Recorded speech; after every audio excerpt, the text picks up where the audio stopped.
주시는 하나님의 말씀 사도행전 10장 44절에서 48절의 말씀입니다.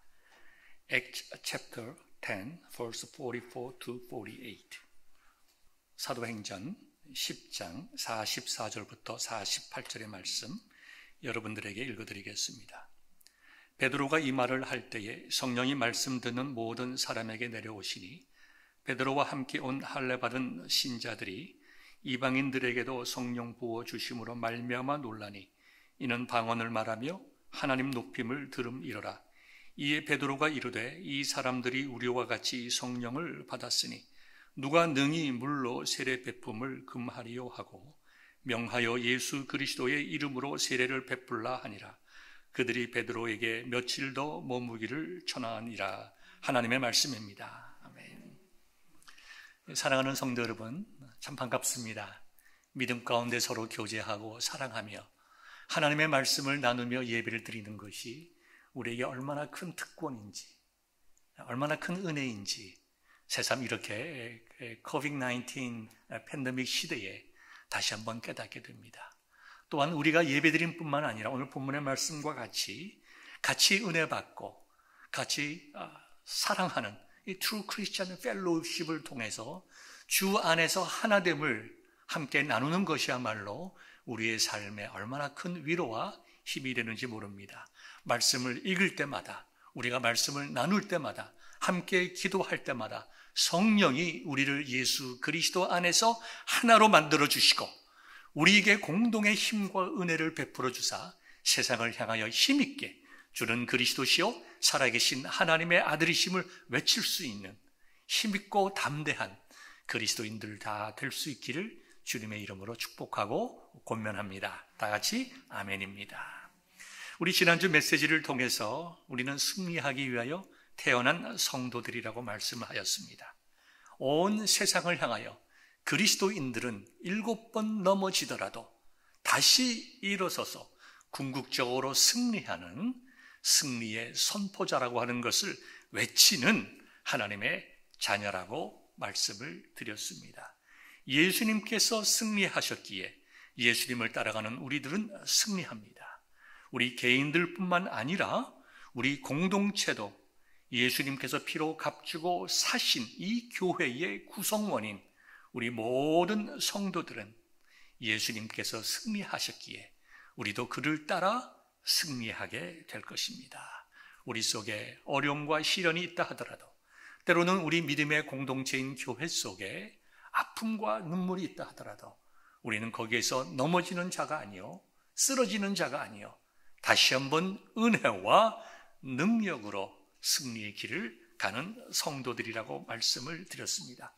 이렇게 우리가 예수 그리스도 안에서 일어날 때, 승리할 때 우리에게 맡겨진 사명이 무엇인지 깨닫고 우리에게 주신 그 은혜에 감사하여 기쁨과 찬송으로 한 걸음 한 걸음 나아갈 때에 거기에는 하나님의 영광이 선포가 됩니다.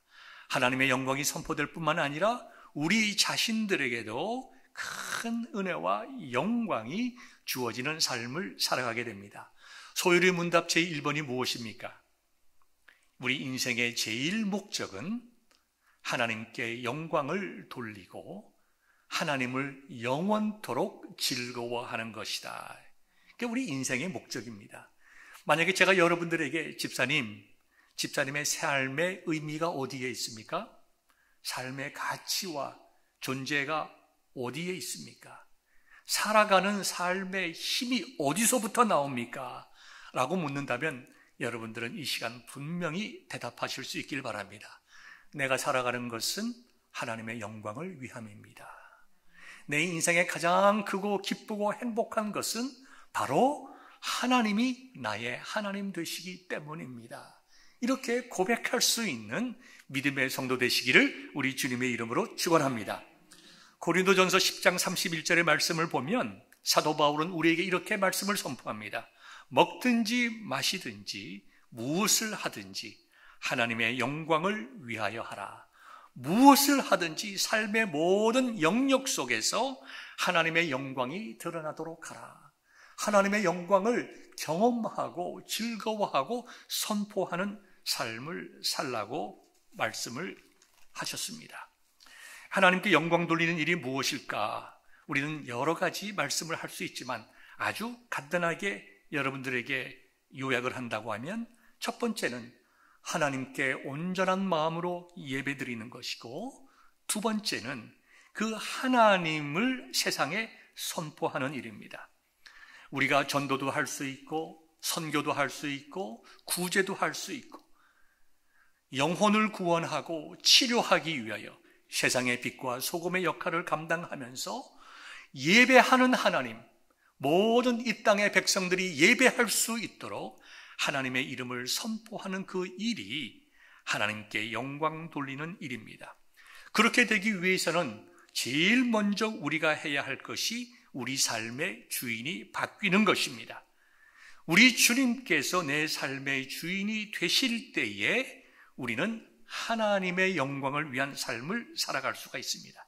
이전까지 내 마음대로 살았다 하더라도, 이전까지 내 삶의 목적이 하나님이 아니었다 하더라도, 세상에 그 무엇이었다 하더라도 이제는 내가 구원받은 그리스도인이라고 하면 내 삶의 주인은 예수님이시요, 예수님께서 하나님의 영광을 위하여 이 땅에 오시고 우리를 위하여 생명 주시고 부활하셔서 하나님의 영광에 이르게 하신 것과 같이 우리에게 맡기신 소명을 감당함으로 우리에게 주신 큰 은혜가 무엇인지 깨달아 주님 안에서 기뻐하고 즐거워할 수 있도록 내 삶의 주인이 바뀌고, 내 주인이 나에게 명령하신 것이 무엇인가 착하고 온전한 성지기로서의 삶을 살아가는 것이 우리가 하나님의 영광을 위하여 살아갈 수 있는 굉장히 중요한 길이 됩니다.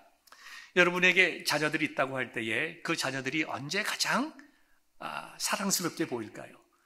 여러분들의 말도 잘 듣고, 또 여러분들 노년인 여러분들에게 용돈도 갖다 드리고, 여러 가지 부모님들의 마음을 합당케 하고 즐겁게 하는 일들이 많이 있겠지만 제일 부모님을 가장 기쁘게 하는 일은 뭘까요? 자녀들이 그 부모님들을 자랑스럽게 생각하는 겁니다. 우리의 부모님들이 많이 배우지 못했다 하더라도, 우리 부모님이 가난해서 우리에게 많은 것 주지 못했다 하더라도, 때로는 우리에게 마음의 상처를 주었다 하더라도, 그래도 내가 존재하는 것은 부모님이 계시기 때문이다. 우리 부모님들이 나에게 주신 그 희생과 사랑이라고 하는 것은 내가 살아보니 다 갚을 수 없는 것이다. 나에게 부모님이 계시다는 것, 그것만으로도 너무나도 감사하고 기쁘다. 우리의 부모님들을 세상과 다른 부모들과 비교하지 아니하고 자랑스러워하고, 내가 내 부모의 자식됨을 인하여 기뻐하고 자랑스러워하는 것만큼 우리는 우리 부모님들에게 영광 돌리고 기쁘게 하는 일이 없을 것입니다. 하나님과 우리와의 관계도 마찬가지입니다. 우리의 마음을 다하여 하나님을 예배하고 온 세상에 우리의 아버지 되시는 하나님을 자랑하는 거예요. 우리의 하나님은 이렇게 위대하신 하나님이시다. 우리의 하나님은 우리를 용서하시는 은혜의 하나님이시다.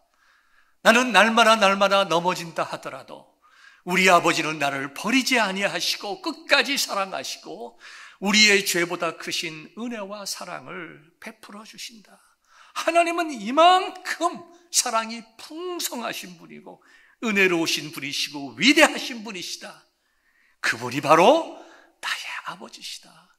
여러분들이여, 형제들이여, 자매들이여, 여러분들도 이와 같이 은혜롭고 사랑이 풍부하시고 긍휼에 풍성하신 하나님을 여러분들의 아버님으로 만나고 싶지 않으십니까? 즐거워하며 자랑스러워하며 자신감을 가지고 선포하는 것, 이것만큼 하나님께서 우리를 보시면서 기뻐하실 일이 어디 있을까요? 이처럼 하나님께 영광 돌린다고 하는 것은 예배하는 것이고 하나님의 이름을 선포하는 것입니다. 이렇게 할 때에 하나님은 우리의 마음속에 즐거움을 주세요. 어떻게 즐거움을 주십니까? 예배를 통하여 말씀을 주십니다. 그 말씀을 통하여 우리가 진리를 깨닫게 됩니다. 그 말씀을 통하여 우리가 위로를 받습니다. 그 말씀을 통하여 상한 우리의 심령이 치유함을 받습니다. 그 말씀을 통하여 우리는 우리의 삶을 다시 한번 발견하게 되고 좌로나 우로나 치우치지 않고 하나님께서 기뻐하시는 바른 삶을 살아가게 됩니다. 하나님께서는 우리의 기도를 들어주시고 우리의 찬송을 받으십니다. 이렇게 하셔서 참으로 하나님께 영광 돌리는 우리들에게 기쁨과 즐거움을 주십니다. 또한 우리가 하나님의 말씀을 세상을 향하여 선포하고 그리스도의 사랑을 우리의 삶을 통하여 실천하게 되면 그 모든 일들을 통하여 영혼들이 하나님 앞으로 나아가고 세상이 그리스도의 사랑을 깨닫게 되며 하나님께서 우리들을 통하여 이와 같이 놀라운 일을 행하신다고 하는 것을 경험하고 체험하면서 우리는 세상이 알지 못하는 기쁨과 위로를 받고 우리의 영혼이 찬송하는 놀라운 즐거움을 경험하게 됩니다. 이것이 저와 여러분들이 한순간도 놓치지 않고 하나님 중심으로 살아가고 하나님께 영광 돌리며 하나님께서 주시는 은혜와 복을 통하여 즐거워하고 기뻐하는 인생을 살아가는 참으로 바른 인생의 목적을 이루어 나가는 삶이 됩니다. 오늘 본문의 말씀도 그것을 우리에게 아름답게 보여주고 있습니다. 잠시 본문을 이해하기 전에 좀 더 넓게 우리가 본문을 중심으로 이해하게 되면 사도행전은 크게 1장부터 28장까지 28장으로 되어 있습니다. 두 부분으로 나눌 수 있는데 첫 부분은 1장부터 12장까지입니다. 교회의 태동과 함께 베드로를 중심으로 예루살렘 교회에서 어떻게 교회가 확장되며 그 고난을 어떻게 이겨나가며 성령께서 교회를 어떻게 세워나가시는가를 말씀하고 있습니다. 그 다음에 13장부터 마지막 28장까지는 복음이 예루살렘으로부터 시작을 해서 사마리아와 유대를 넘어 이제는 이방 땅을 향하여 퍼지게 되는 그 놀라운 복음의 확장에 대해서 기록을 하고 있는데요. 좀 더 좁게 보면 9장부터 12장까지의 말씀입니다. 이것은 그 과도기의 과정으로서 초대 교회인 예루살렘 교회가 바울을 만나고 또 바울을 통해서 서로 협력하게 되고 교회가 새로운 비전을 가지게 되고 그 과정을 통해서 어떻게 하나님께서 복음의 지경을 넓혀가는가를 보여주고 있습니다. 그래서 9장을 보면 사도행전 9장을 보면 바울이 회개하고 이제 예수 그리스도를 증거하는 사도가 되게 됩니다. 9장을 보게 되면 9장 22절을 보게 되면요 이렇게 기록이 되어 있습니다. 사울은 전에는 예수님 믿는 자들을 박해하는 자들이었지만 힘을 더 얻어 예수를 그리스도라 증언했다고 했습니다. 예수님을 핍박하던 사울이 이제는 예수님을 만나고 나니까 이제는 힘을 내어 예수님을 증거하는 자가 되었다. 그리고 31절에 보니까 교회가 온 유대와 갈릴리아와 사마리아에 있는 교회들이 편안하여 든든히 서가고 주를 경외함과 성령의 위로로 진행하여 그 수가 더 많아지니라. 한 사람이 하나님 앞에 바로 서니까 한 사람이 회개하여 자기의 삶의 이유와 목적이 무엇인지 깨달으니까 하나님께서 그를 통하여 교회를 든든히 세워나가시고 하나님께서 그를 통하여 역사하시고 세상을 변화시키는 그러한 놀라운 일을 체험하게 하는 즐거움을 바울에게 허락하셨다는 것입니다. 얼마나 놀라운 은혜인지 정말 할렐루야이고 우리가 하나님께 영광을 돌릴 수밖에 없습니다. 그 다음에 베드로의 사역들이 나옵니다. 9장 32절부터 보니까 베드로가 8년 동안 중풍으로 누워있던 애니아라는 사람을 이제 치료합니다. 치료하니까 어떤 일이 있었는가 하니까 그 지역에 있는 루따와 샤론에 사는 사람들이 다 그 일을 보고 주님께로 돌아왔다고 하였습니다. 베드로가 변화되어 성령 충만하게 되고 성령 충만한 베드로가 하나님의 복음을 선포하게 되니까 병든 자가 치유함을 받고 사람들이 그것을 보고 하나님께로 돌아왔다고 했습니다. 베드로에게 돌아온 것이 아니라 하나님께로 돌아왔다. 예수님께로 돌아왔다 이거죠. 영광을 주님께서 받으시고 영광을 하나님께서 받으셨다는 것입니다. 제가 어저께 제가 졸업한 커버넌트 세미나리의 동문을 한 분 만났습니다. 미국 분이신데 그 크로크 목사님이신데 그분과 대화하면서 같이 비슷한 시대의 신학 공부를 했습니다. 그러면서 우리 설교학 얘기를 했는데요. 같이 그 얘기를 나눴습니다. 무슨 얘기인가 하면 저희가 설교를 브라이언 채플이라고 하는 교수 밑에서 배웠는데 마지막 시간에 5학기 공부하는 마지막 시간 마지막 순간에 이런 얘기를 합니다. 내가 설교학을 배울 때에 레이번 교수한테 배우는데 그분이 나에게 동일한 말씀을 하셨고 나도 여러분들에게 동일한 말을 하고 싶습니다. 만약에 여러분들이 설교를 끝나고 성도들과 악수하며 인사할 때에 성도들이 여러분을 향하여 목사님 오늘 설교 정말 좋았습니다. 목사님 짱! 요즘 말로 하면 이렇게 한다고 하면 You must repent. 회개해야 합니다. 하나님께서 받아야 할 영광을 왜 목사가 가로챕니까? We got great shock. 충격을 받은 거죠. 여러분이 선포하는 메시지와 여러분의 목회는 하나님의 영광을 드러내는 일이 되어야 됩니다. 여러분들은 완전히 사라지고 오직 예수 그리스도의 십자가의 은혜만 선포되어야 합니다. 그것이 설교이고 그것이 목회입니다. 여러분, 만약에 제가 8년 동안 중풍 걸려서 제대로 움직이지도 못하는 사람들을 벌떡 세웠다고 봅시다. 아마 우리 교회 미어질 겁니다. 야, 박 목사 능력의 종 참종이 오셨네. 병 낫기 원하여 사람들이 무진장 몰려들 것입니다. 베드로는 그렇게 하지 않았습니다.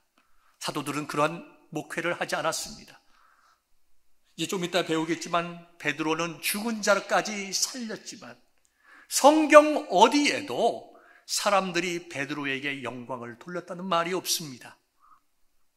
그 모든 베드로의 이적과 기적을 보고 사람들이 무엇을 보았습니까?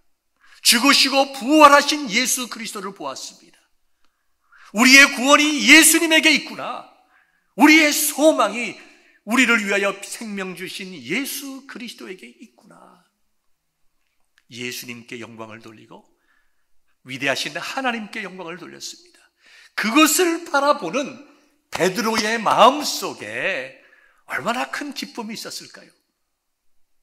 야, 나는 예수님을 3번씩이나 부인하고 저주한 자인데, 나는 예수님의 놀라운 사역에 감당할 수 없는 그런 자인데 나 같은 죄인을 들어서 하나님의 영광이 선포되게 하시는구나. 여러분, 베드로의 마음속에 얼마나 큰 기쁨이 있었겠습니까? 우리가 하나님의 영광을 위하여 살아가면 하나님은 우리에게 참된 기쁨과 즐거움을 주시는 것입니다. 조금 전에 말씀드린 것과 같이 이제 베드로는 욥바에서 다비다라고 하는 사람을 살립니다. 이 다비다라고 하기도 하고 도르가라고 하기도 합니다. 다비다는 히브리식 이름이고 그 다음에 도르가는 헬라식 이름인 같은 사람을 말합니다. 이 여성은 선행과 구제를 심히 많이 하였습니다. 그런데 이분이 죽었습니다. 이분의 사랑을 많이 받은 사람들이 모여서 이대로 우리는 도르가를 보낼 수 없다. 죽은 자에게 바르는 향유도 바르지 아니하고 그를 깨끗하게 해서 달하게 누인 다음에 사람을 보내서 베드로를 초청합니다.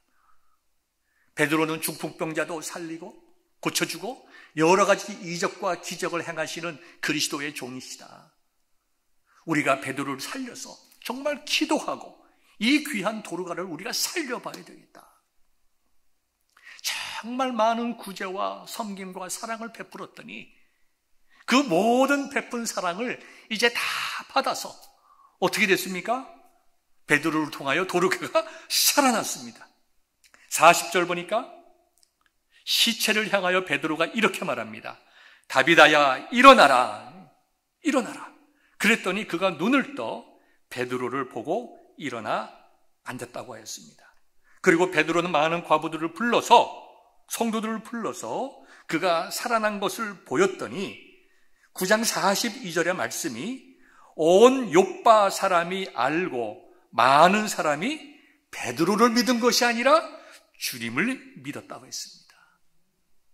주님을 믿었다는 거예요. 베드로는 그의 사역을 통해서 비록 정말 우리가 말로 설명할 수 없는 죽은 자를 살리는 놀라운 기적을 행했음에도 불구하고 베드로의 모습은 사라지고 오직 주 예수 그리스도의 이름과 영광만이 선포될 수 있도록 그가 이와 같은 일들을 하였다는 것입니다. 무슨 말입니까? 오직 하나님의 영광을 위하여, 주 예수 그리스도의 이름을 위하여 베드로가 선포하고 사역을 했다는 것입니다. 그 다음에 10장의 말씀을 보면 오늘 본문의 배경이 나오기 시작합니다. 고넬료란 사람이 가이사라에 살았습니다. 이 사람은 이탈리아 부대라고 하는 곳에 백부장, 중대장쯤 되는 분이었습니다. 근데 그분이 어떤 분이었느냐? 10장 2절을 보니까 경건하여 온 지방과 더불어 하나님을 경외하며 백성을 많이 구제하고 하나님께 항상 기도하는 귀한 믿음의 분이었습니다. 이방인이죠. 그런데 하루는 이분이 환상을 하던 중에 하나님의 사자가 고넬료에게 이렇게 말합니다. 고넬료야, 너의 기도와 구제가 하나님 앞에 상달되어 기억하신 바가 되었다. 너의 기도와 구제를 하나님께서 보시고 아셨다. 다른 말로 하면 뭡니까? 하나님께서 이제 너의 그 기도와 선함을 보고 너의 기도를 들어주시기로 하셨다. 얼마나 놀라운 일이고 감사의 말씀인지. 사랑하는 여러분, 여러분이 기도하실 때 하나님께서 얘야, 너의 그 눈물과 너의 기도를 내가 들었노라. 내가 너의 기도에 응답하겠노라. 이와 같은 은혜 받는 기도의 성도들 되시기를 우리 주님의 이름으로 축원합니다. 이 고넬료가 그런 은혜를 받았어요. 그런데 계속적으로 주의 사자가 말씀합니다. 지금 욥바의 사람을 보내어 베드로라고 하는 시몬을 청하여라. 무두장이 시몬의 집에 유숙하니 그 집은 해변에 있느니라. 그 말씀을 듣고 고넬료가 급히 사람을 보냅니다. 가이사라로부터 욥바까지는 약 한 50km, 한 30마일쯤 되죠. 한 10시간 거리입니다. 아마 그때가 이제 오후니까 이제 그 다음 날쯤 이제 도착하게 됩니다. 이튿날 그들이 욥바에 이제 왔을 때에, 근처에 왔을 때에 마침 베드로가 지붕에 올라가서 기도를 하던 중에 또 환상을 보게 됩니다. 하늘이 열리면서 한 그릇이 내려오는데 그 보자기에 쌓인 것처럼 내려오는데 양쪽 귀에 이렇게 끈을 달아서 하늘로부터 보자기가 내려옵니다. 베드로가 보니까 그 땅에 내려온 그 보자기 안을 보니까 각종 4발 가진 짐승과 기는 것과 공중에 나는 것들이 있었습니다. 그런데 하늘에서 소리가 있어서 베드로야 일어나 잡아 먹어라, 그렇게 말씀하십니다. 그런데 이제 본문 10장 14절의 말씀을 근거로 유추해 보면 거기에 있는 그 짐승과 기는 것과 나는 것들은 유대인들이 먹을 수 없는 부정한 것이었습니다. 그래서 베드로는 이렇게 말합니다. 주여, 그럴 수 없나이다. 속되고 깨끗하지 아니한 것을 내가 결코 먹지 아니하였나이다. 하나님의 말씀에 따라서 레위기 11장과 신명기 14장에 기록된 대로 부정한 것을 제가 지금까지 먹지 아니했는데 왜 저에게 그것을 먹으라 하십니까? 나는 먹을 수 없습니다. 그때 하늘에서 놀라운 소리가 들립니다. 베드로야, 일어나 잡아 먹어라. 일어나 잡아 먹어라. 하나님께서 깨끗하게 하신 것을 내가 속되다 하지 말라. 하나님께서 깨끗하게 하신 그것을 내가 속되다, 더럽다고 하지 말고 순종하여 그것을 먹으라. 이러한 말씀이 3번 있은 후에 그릇이 하늘 위로 올라갔습니다. 이게 무슨 환상일까? 이게 어떤 의미일까? 내가 본 환상이 어떤 의미일까? 생각하고 있던 때에 밖에서 문을 두드립니다. 여기 베드로라고 하는 시몬이 있습니까? 그때에 성령께서 베드로에게 말합니다. 일어나 내려가서 의심하지 말고 그 사람들을 만나라. 너를 찾아온 사람들을 만나고 그들과 함께 가라. 내가 보낸 사람이다. 베드로가 그들을 만납니다. 너희가 무슨 일로 왔느냐? 그들이 설명합니다. 우리의 주인 백부장 고넬료가 있는데 그가 이러한 지시를 받아서 베드로 선생님을 모시러 왔습니다. 베드로가 그들과 함께 고넬료 집에 가게 됩니다. 고넬료 집에 왔습니다. 이제 고넬료에게 이야기를 합니다. 나는 이런 환상을 보았습니다. 그리고 성령께서 나로 하여금 당신의 집으로 인도하게 하셨습니다. 당신이 나를 초청한 이유가 무엇입니까? 그럴 때에 이 또 고넬료가 나도 환상 중에 주의 사자를 보았습니다. 그분이 이렇게 말씀하셔서 제가 베드로 사도를 이렇게 초청하게 되었습니다. 이렇게 두 사람이 본 환상이 한 환상으로 연결되어지면서 이 일이 하나님께서 하신 일이구나, 성령께서 하신 일이구나.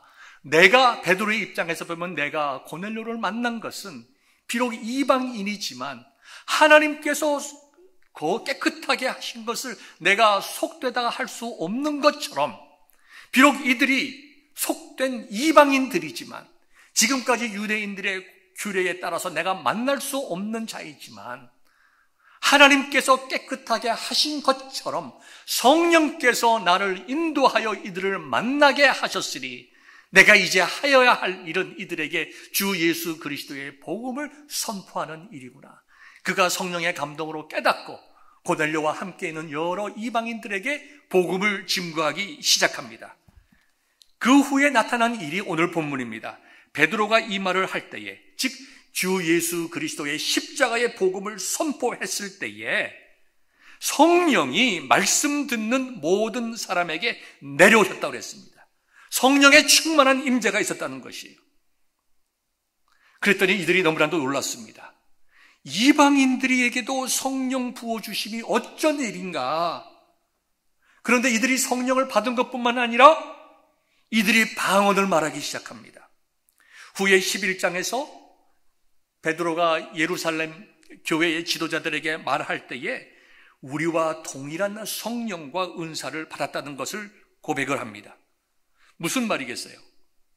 이들이 한 방언이라고 한 것은 사도들이 정말 오순절 다락방에서 받았던 그 성령의 충만함과 그 방언과 동일한 방언이었다는 것입니다. 한 번도 배워본 적이 없지만 그들이 유창한 외국어로 다른 사람들에게 이야기할 수 있는, 무슨 이야기를 했겠어요? 그들이 받은 은혜와 그들이 받은 복음으로 인해서 하나님을 높이고 영광 돌리고 찬양하는 그 말을 방언으로 하게 되는 놀라운 은혜를 받았다는 것입니다. 이럴 때에 베드로가 깨닫습니다. 우리와 동일한 성령을 받았으니 우리가 이분들에게 세례를 베품이 마땅하지 아니하냐. 그래서 10장 48절의 말씀을 보니까 예수 그리스도의 이름으로 세례를 베풀었다고 기록이 되어 있습니다. 여러분 생각해 보십시오. 베드로가 설교할 때에, 베드로가 예수 그리스도의 십자가의 복음을 선포할 때에 그 모든 사람들이 예수님을 믿고 그 이름을 인하여 죄사함을 받고 세례받으면서 하나님의 이름을 높이며 복음을 외치는 방언을 하였다는 것입니다. 얼마나 놀라운 일인지, 정말 할렐루야이며 하나님의 영광이 선포되어야 하는 것을 우리가 깨닫게 됩니다. 하나님의 은혜요, 하나님의 복음입니다. 그래서 11장 15절부터 18절의 말씀을 보니까 여러분들에게 말씀드린 대로 17절을 읽어드리겠습니다. 하나님이 우리가 주 예수 그리스도를 믿을 때에 주신 것과 같은 선물을 그들에게도, 즉 이방인들 고넬료에게 가족과 그 식구들에게와 함께 있는 사람에게 주셨으니 내가 누구이기에 하나님을 능히 맡겠느냐. 왜 베드로가 이 얘기를 했냐 하면 베드로를 비판하는 예루살렘 교회의 성도들이 있었기 때문입니다. 사도가 돼가지고 어떻게 규례를 어기고 이방인들을 만나고 이방인들의 집에 들어갈 수가 있느냐. 그래 비판했어요. 하나님께서 하시는 일을 내가 어떻게 막을 수가 있느냐. 그 환상을 설명했습니다. 나에게 환상 중에 하늘에서 내려온 보자기 안에 우리가 먹을 수 없는 더러운 짐승들이 있었지만 하나님께서 내가 깨끗이 했으니 먹으라고 말씀하셨다. 이방인들은 우리가 볼 때에 더러운 자들이요 부정한 자들이지만 하나님께서 나에게 보여주시는 환상을 통하여 하나님께서 그들을 구원하시기로 작정하셨다면 내가 어떻게 하나님께서 하시는 일을 우리가 막을 수 있겠느냐. 자신이 한 일이 하나님의 뜻이었음을 강력하게 선포할 때에 그 말을 들은 예루살렘의 교회 지도자들이 잠잠하여 하나님께 영광을 돌려 이르되 그러면 하나님께서 이방인들에게도 생명 얻는 회개를 주셨도다. 이렇게 인정하고 선포했다고 사도행전 11장 18절에 기록이 되어 있습니다. 성경은 주 예수 그리스도의 은혜와 하나님의 놀라운 이적이 선포될 때에 결코 사람을 높이지 않았습니다. 죽은 자를 살린 베드로를 높이지 않았습니다. 그 모든 일들, 예수 그리스도의 복음을 선포하며 하나님의 정말 놀라운 진리를 선포하며 주 예수 그리스도의 하나님 되심을 선포할 때에 하나님의 영광이 온전하게 일어나고 하나님의 영광을 위하여 사용된 자들이 주 예수 그리스도 안에서 함께 기쁨과 즐거움을 나누었다는 것이 성경의 가르침입니다. 이 말씀을 통해서 오늘 이 시대를 살아가는 저와 여러분들에게 무엇을 증거합니까? 이 시대는 개인이 강조되는 시기입니다. 공동체보다 개인의 생각과 개인의 느낌과 개인의 경험이 숭상되는 그런 시대에 우리는 살고 있습니다. 다 모든 것에 우리 자신들이 중심입니다. 그러나 하나님의 말씀은 이 시대와 완전히 다른 말씀을 하고 있습니다. 이 시대는 하나님의 말씀을 떠나 내가 원하는 것, 내가 좋아하는 것, 내가 추구하는 것, 내가 바라는 것을 이루는 것이 내가 영광스러운 삶을 살아가고 좋은 인생, 복된 인생을 살아가는 것이라고 하지만 하나님의 말씀은 그와는 정반대로 우리의 참된 인생이라고 하는 것은 온전하게 우리를 부정하고 우리를 부인하고 하나님만을 높이고 하나님만 영광 받으실 수 있도록 우리는 십자가 밑에 묻히는 일인 것을 선포하고 있습니다. 세상의 사람들은 시대의 조류를 따라 살아가야 된다. 오늘날 교회도 세상이 원하는 대로 바뀌어야 된다. 오늘날 교회가 서바이브를 하려면, 교회가 살아남기 위해서는 세상 사람들이 원하는 것이 무엇인 줄 알아 거기에 맞춰가야 된다. 물론 우리가 복음을 증거하고 전도하기 위하여 한 사람 한 사람의 필요를 알고 그 사람들을 이해하고 그 사람들을 섬기고 그 사람들을 높이는 것도 중요합니다. 그러나 오늘 우리의 본문의 말씀이 증거하고 있는 것이 무엇입니까? 사람이 높아지고 사람이 한 일이 높아질 때에 거기에는 하나님의 영광이 없다는 것입니다. 본문에 기록되어 있지는 않지만 만약에 베드로가 죽은 자를 살림으로 인하여 위대한 사람이 되고 유명한 사람이 되었다고 하면 베드로의 사역은 궁극적으로 실패하는 사역이 되었을 것입니다. 죽은 자를 살린 그러한 베드로였지만 성경 어느 군데에도 베드로를 칭찬하거나 베드로 한 곳이 없습니다. 베드로는 온전히 주 예수 그리스도와 하나님을 기억하고 그의 종으로서 하나님께 영광 돌렸기 때문에 사람들이 베드로를 바라보지 아니하고 그 일을 통하여 좋으신 하나님, 살리시는 하나님, 은혜 주시는 하나님, 용서하시는 하나님, 새롭게 하시는 하나님을 발견케 되었다는 것입니다. 얼마나 놀라운 일인지. 마치 저의 설교학 교수님이셨던 브라이언 채플이 말한 것처럼 교인들이 여러분을 향하여 우리 목사님 최고다, 최고로 설교 잘한다. 여러분 회개해야 됩니다. 왜 하나님께서 받으실 영광을 도둑질합니까?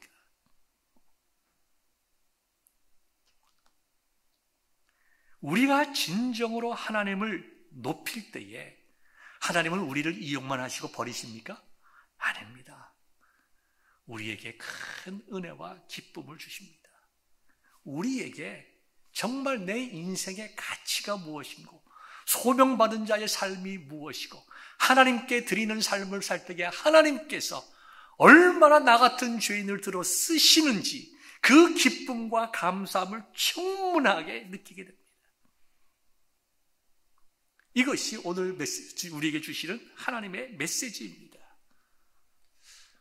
그럼 우리는 어떻게 우리의 실질적인 삶을 통해서 하나님께 영광 돌리고 그때에 오는 그 기쁨과 즐거움을 누릴 수 있을까요? 사도 바울은 고린도전서 10장 31절에서 너희가 먹든지 마시든지 무엇을 하든지 다 하나님의 영광을 위하여 하라.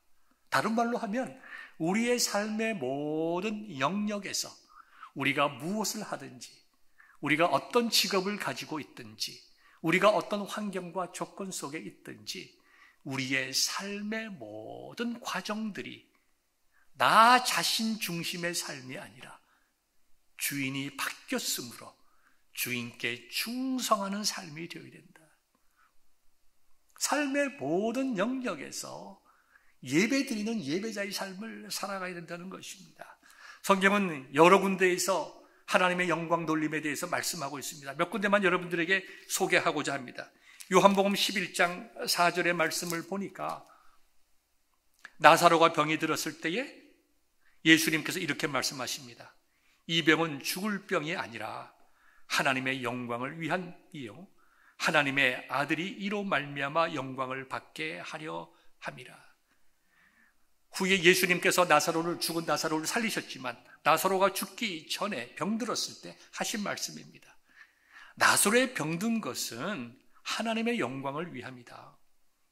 그리고 하나님의 아들이 이로 말미암아 치유의 광선을 베풀어 구원함으로 살림으로 영광을 받게 하려 함이라. 이 말씀을 우리들의 삶 속에 적용해 봅시다. 우리들이 고난 속에 있습니다. 우리들이 병들어 있습니다. 우리 병든 것은 하나님을 원망하게 할 이유입니까? 아닙니다. 우리의 연약함과 병듦과 고난도 그 과정들을 통하여 하나님의 영광을 드러내기 위함입니다. 여러분의 가정 속에 아픔이 있습니까?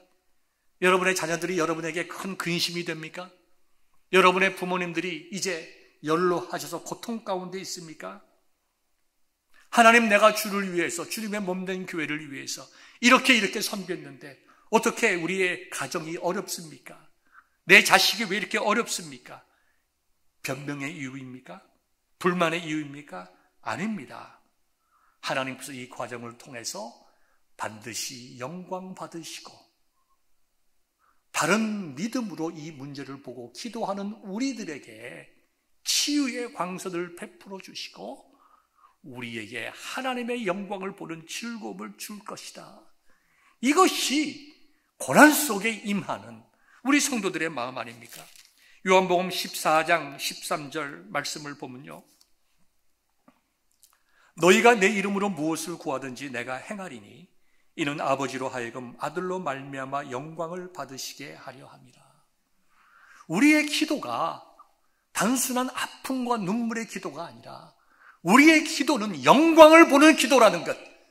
내가 지금 아픔과 눈물 흘리면서 기도하지만 하나님께서는 이 과정을 통해서 영광 받으시고 내 기도를 들어주시는 그날 하나님의 영광이 선포될 뿐만 아니라 하나님의 영광을 위하여 기도한 나에게 주실 즐거움과 기쁨을 내가 맛보게 될 것이다. 오늘의 눈물의 기도가 내일의 감사와 간증에 찬양될 수 있기를 우리 주의 이름으로 축원합니다.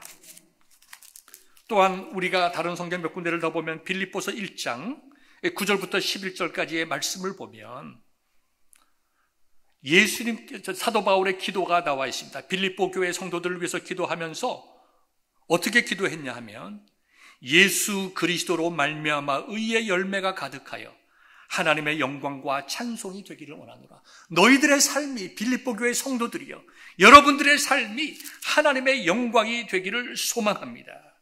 베드로전서 2장 11절부터 12절에 보면 너희가 이방인 중에서 행실을 선하게 가져서 하나님께 영광을 돌리는 삶을 살아라. 베드로전서 4장 11절을 보니까 이렇게 기록되어 있습니다. 만일 누가 말하려면 하나님의 말씀을 하는 것 같이 하고 누가 봉사하려면 하나님이 공급하시는 힘으로 하는 것 같이 하라. 이는 범사의 예수 그리스도로 말미암아 하나님이 영광을 받으시게 하려 함이니. 즉 우리가 무엇을 하든지 먹든지 마시든지 무엇을 하든지 다 하나님의 영광을 위하여 한다면 하나님께서는 저와 여러분들의 삶을 통하여 그분의 영광을 드러내시고 우리의 삶을 영화롭게 하실 것입니다. 여러분 어떤 인생 살아가길 원하십니까? 죽는 그 순간까지 물질과 씨름하다가 돌아가시겠습니까? 죽는 그 순간까지 내 아들, 내 딸 하다가 여러분들의 인생을 마치시겠습니까? 아니면 내가 나에게 맡기신 하나님께서 주신 그 소명의 삶을 살아갔더니 하나님께서 부족한 나를 통하여 이러한 일을 하시고 하나님께서 내 인생을 이렇게 복되게 하셨다. 나는 이 모든 것을 다 받을 수 있는 그러한 자가 못 되지만 내 인생에 하나님의 은혜가 넘치고 넘쳤다. 도르가와 같이 고넬료와 같이 우리의 인생이 풍요해지기를 소망합니다. 정말 주를 사랑하고 섬기며 십자가 그리스도의 복음을 증거할 때에 나타났던 그 모든 은혜와 능력이 저와 여러분들의 인생 속에 있기를 우리 주님의 이름으로 축원합니다. 우리 찬송 부르면서 우리 기도할 텐데요. 내 눈 주의 영광을 보내 우리 가운데 계신 주님, 그 영광이 우리의 인생을 덮고 그 영광이 우리의 인생 속에 충만하기를 우리 시간 찬송 부르면서 기도하겠습니다.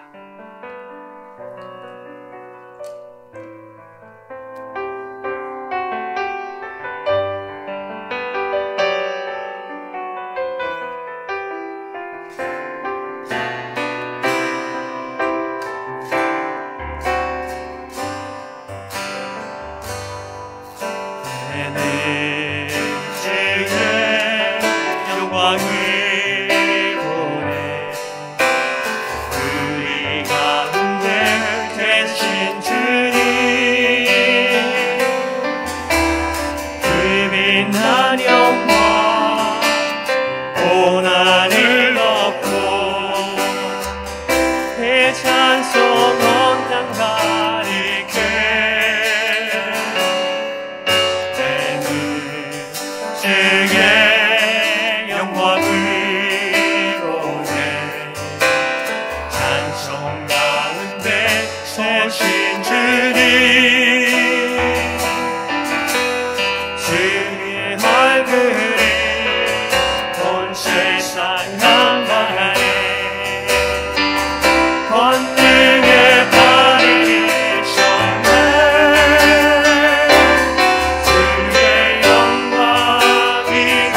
곳에 가득 그린 손에 주님과 함께 찬양하며 우리는 견디나니 모든 열방 주볼 때까지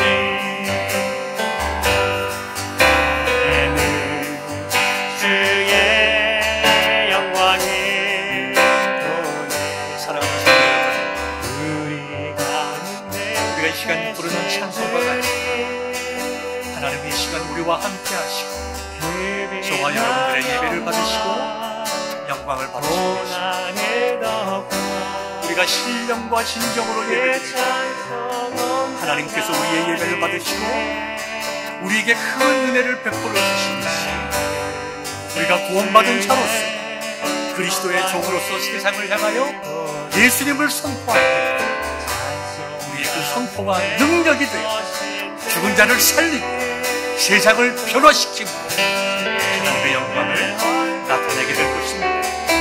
그리고 우리들의 삶을 변화시키고 은혜 주시고 능력 주시고 새롭게 하실 것입니다. 이와 같은 은혜가 우리에게 충만하기를 주님의 이름으로 축원합니다.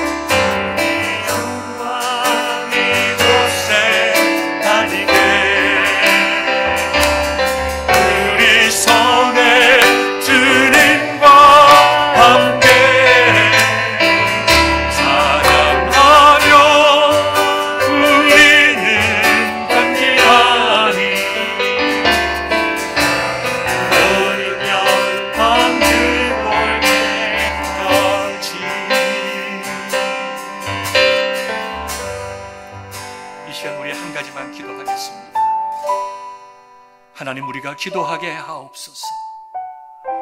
우리를 향하신 하나님의 뜻이 어디에 있는지 깨달을 수 있도록, 그리고 소명을 발견하고 우리가 헌신할 수 있도록, 베드로와 같이, 고넬료와 같이, 도르가와 같이 주 영광을 선포하는 삶을 살아갈 수 있도록 하나님의 은혜와 능력 구하기 위하여 하나님, 이제 우리가 기도하게 하옵소서.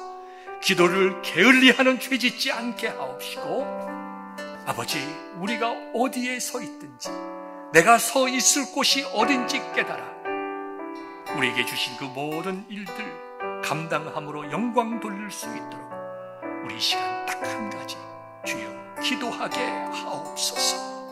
하나님의 영광을 드러낼 수 있도록 기도하게 하옵소서. 우리 다 같이 한 가지 기도 제목으로 기도하겠습니다. 은혜와 사랑에 충만하신 하나님 아버지, 말씀을 하시고 이 말씀대로 살아내게 하옵소서. 하나님의 영광을 위하여 자신들이 드러지게 하옵소서. 이 시대에 소명받은 자로서 어떻게 살아가야 할지, 아버지 하나님, 이 공동체에서 우리가 주의 복음을 어떻게 선포해야 할지, 주의 복음을 듣고 구원받은 자로서 어떻게 세상을 향하여 복음을 선포해야 할지, 주어진 직업과 소명을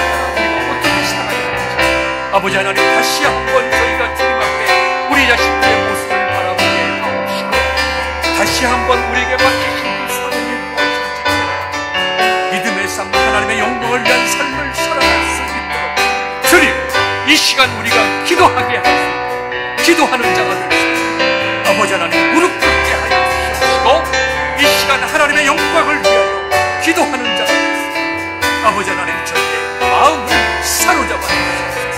아버지 하나님, 기도에 응답받게 하시고, 고넬료가 그랬듯이, 아버지 하나님, 베드로가 그랬듯이, 아버지 하나님, 많은 아버지 하나님 과부들이 그렇듯이, 아버지 하나님, 하나님의 영광을 선포하고 함께 주 안에서 즐거운 나눌 수 있는 그런 시간이 되게 하여 주옵소서. 저희 교회가 기도하는 교회 되게 하옵시고, 기도하는